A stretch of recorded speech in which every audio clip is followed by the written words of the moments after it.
একটা দারুণ রিসার্চ আইডিয়াকে বাস্তবে নিয়ে আসার সবচেয়ে বড় চ্যালেঞ্জ কি জানেন? একটা নিখুঁত প্রস্তাবনা। তো চলুন আজ আমরা সেটাই দেখব যে কিভাবে এটি সফল গবেষণা প্রস্তাবনা তৈরি করতে হয়। সবকিছুর শুরুতেই তো থাকে একটা আইডিয়া, তাই না? একটা দারুণ শক্তিশালী ধারণা যা থেকে নতুন কিছু আবিষ্কারের সম্ভাবনা তৈরি হয়। আইডিয়া তো থাকল, কিন্তু একটা চমৎকার ধারণা আর একটা সফল গবেষণা প্রকল্পের মাঝখানের সেতুটা কি? সেটাই হলো একটা পরিষ্কার গোছানো পরিকল্পনা।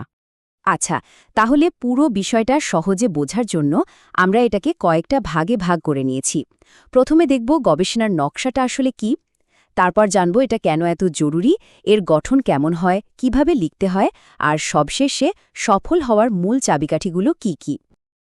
তো প্রথম প্রশ্নটাই হলো, এই যে আমরা বলছি গবেষণা প্রস্তাবনা বা রিসার্চ প্রপোজাল, এটা আসলে কি জিনিস? সহজ কথায় বললে এটা হলো আপনার পুরো কাজের একটা মাস্টার প্ল্যান, বলতে পারেন একটা ব্লুপ্রিন্ট, যেটা আপনাকে পুরো গবেষণা যাত্রার প্রতিটি ধাপে পথ দেখাবে। এই ব্যাপারে গবেষক জৈনুল আবেদিন খুব সুন্দর একটা কথা বলেছেন। তার মতে একটা প্রস্তাবনা পরিষ্কার করে দেয় যে একজন গবেষক ঠিক কি করতে চান, কেন করতে চান এবং কিভাবে সেই কাজটা শেষ করবেন। মানে কি, কেন, কিভাবে, কখন, এসব জরুরি প্রশ্নের উত্তরই থাকে এখানে। এখানে একটা খুবই গুরুত্বপূর্ণ বিষয় হলো, এই নকশাটা কিন্তু শুধু একজনের জন্য নয়, এটা আসলে দুটো ভিন্ন দৃষ্টিকোণ থেকে দেখা হয় এবং দুপক্ষের জন্যই এটা সমান জরুরি। দেখুন, গবেষকের কাছে এটা হলো নিজের কাজের একটা প্ল্যান, একটা গাইডলাইন। আর অন্যদিকে যারা ফান্ডিং দেবেন বা অনুমোদন করবেন, তাদের কাছে এটা হলো একটা সিদ্ধান্ত নেওয়ার হাতিয়ার। আর এই দুটো ভূমিকা কিন্তু একে অপরকে সাপোর্ট করে। চলুন প্রথমে গবেষকের দিক থেকে ভাবা যাক, তার জন্য এটা কেন দরকারি। দেখুন, গবেষকের জন্য এটা নিজের চিন্তাকে গুছিয়ে নেওয়ার একটা দারুণ উপায়। এটা একটা পরিষ্কার রোডম্যাপ দেয়, গবেষণার উদ্দেশ্যগুলোকে আরও মজবুত করে। আর অবশ্যই আনুষ্ঠানিক অনুমতি পেতে তো এটা লাগবেই। এবার ভাবুন, যারা ফান্ডিং দেবেন তাদের কথা। তারা তো এই প্রপোজাল দেখেই বুঝতে পারবেন যে সঠিক গবেষককে বেছে নেওয়া হয়েছে কিনা, পুরো আইডিয়াটা কতটা জোরালো, বাজেটটা ঠিকঠাক আছে কিনা, এই সব কিছুর মূল্যায়ন এখানেই হয়ে যায়। আচ্ছা, তাহলে একটা শক্তিশালী প্রস্তাবনার ভেতরে ঠিক কি কি থাকে? চলুন এর অ্যানাটমি বা গঠনটা একটু দেখে নেওয়া যাক।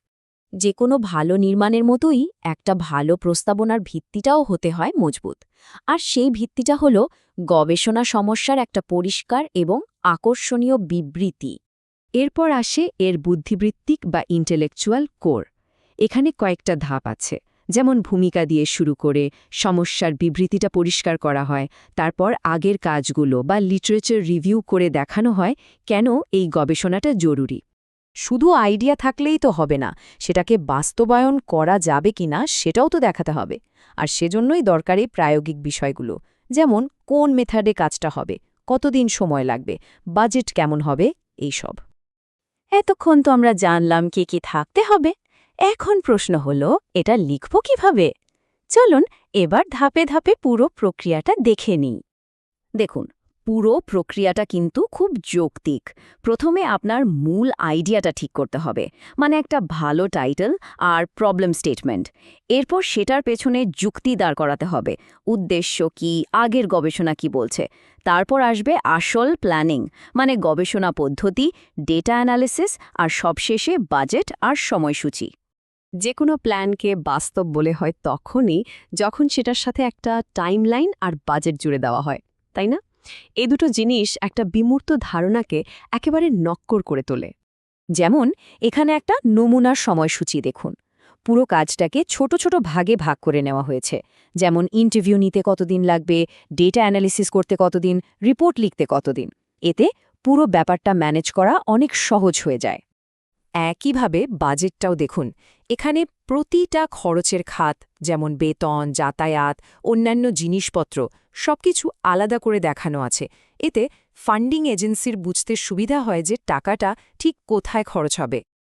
তো সবকিছু তো করা হলো, কিন্তু কিভাবে নিশ্চিত হবেন যে আপনার প্রস্তাবনাটা আসলেই বিজয়ী হবে? চলুন শেষ ধাপে আমরা কিছু কোয়ালিটি চেক বা সফলতার চাবিকাঠি দেখে নিই। এইখানে কয়েকটা বিষয় মাথায় রাখতেই হবে, যেমন ভাষাটা কি সহজ আর পরিষ্কার, পুরো লেখাটার মধ্যে কি একটা যৌক্তিক ধারাবাহিকতা আছে? সবচেয়ে বড় কথা, আপনার দেয়া বাজেট আর সময়সূচিটা কি বাস্তবসম্মত? আর গবেষণার সমস্যাটা কি পরিষ্কারভাবে বলা হয়েছে? এই সবগুলো প্রশ্নের উত্তর যদি হ্যাঁ হয়, তাহলে আপনার প্রস্তাবনার সফল হওয়ার পথে অনেকটাই এগিয়ে গেছে। শেষ পর্যন্ত একটা সফল গবেষণা প্রস্তাবনা কিন্তু শুধু একটা কাগজ বা ডকুমেন্ট নয়, এটা হলো একটা চিন্তাশীল ভিত্তি যার উপর দাঁড়িয়ে ভবিষ্যতের বড় বড় আবিষ্কারগুলো তৈরি হয়। তাহলে এখন তো সবার হাতেই সরঞ্জামগুলো রয়েছে। প্রশ্ন হলো, এই নকশা ব্যবহার করে কোনো নতুন দিগন্ত উন্মোচন করা যেতে পারে। কারণ একটা ভালো প্রশ্ন আর তার উত্তর খোঁজার সুগঠিত পরিকল্পনাই কিন্তু নতুন জ্ঞানের দরজা খুলে দেয়।